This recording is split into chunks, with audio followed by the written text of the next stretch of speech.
En question principale, Madame la députée de Crémazie.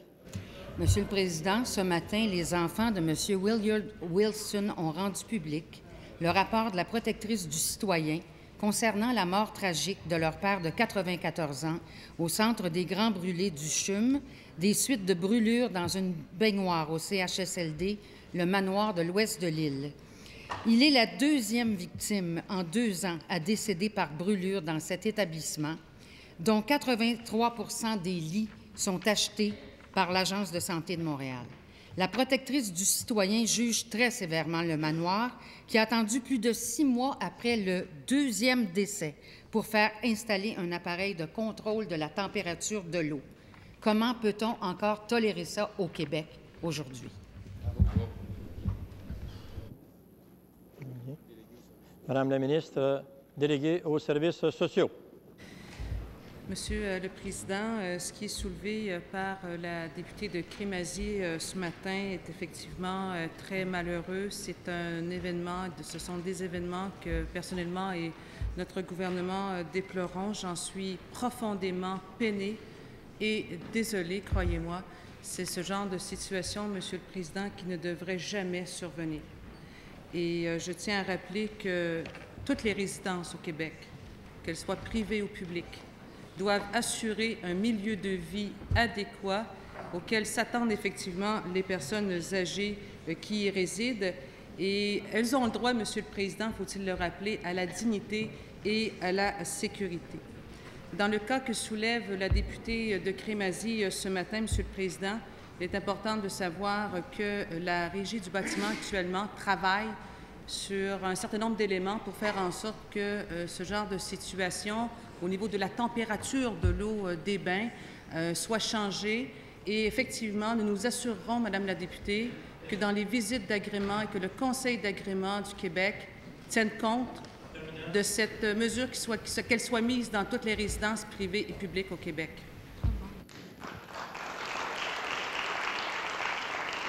En question complémentaire, Madame la députée de Crémazie. Monsieur le Président, bon, écoutez, là, on ne parle pas de la certification des résidences privées. On parle de personnes qui sont dans un CHSLD privé, mais dont l'agence a loué des lits.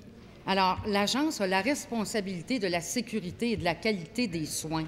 C'est pas compliqué, il me semble, de s'assurer dès maintenant que dans tous les établissements, on s'assure que la température de l'eau soit contrôlée dans les robinets de baignoire.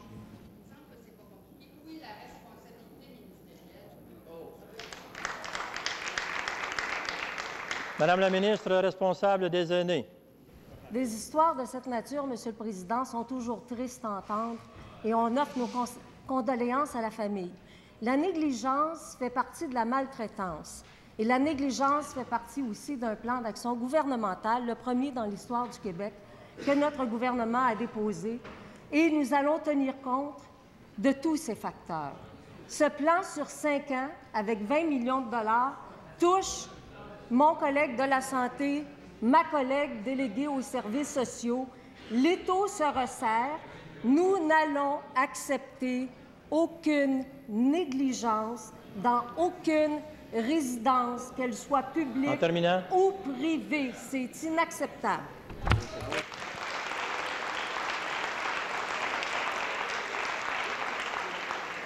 En deuxième complémentaire, Madame la députée de Crémazie. Je trouve ça un peu déplacé, Monsieur le Président, qu'on se serve de décès de 2 personnes ébouillantées pour faire la promotion d'un plan sur la maltraitance. Désolée, là, c'est pas ça que les citoyens veulent entendre. Qu'est-ce que vous allez faire avec cet établissement-là et avec l'Agence de santé qui ne prend pas ses responsabilités?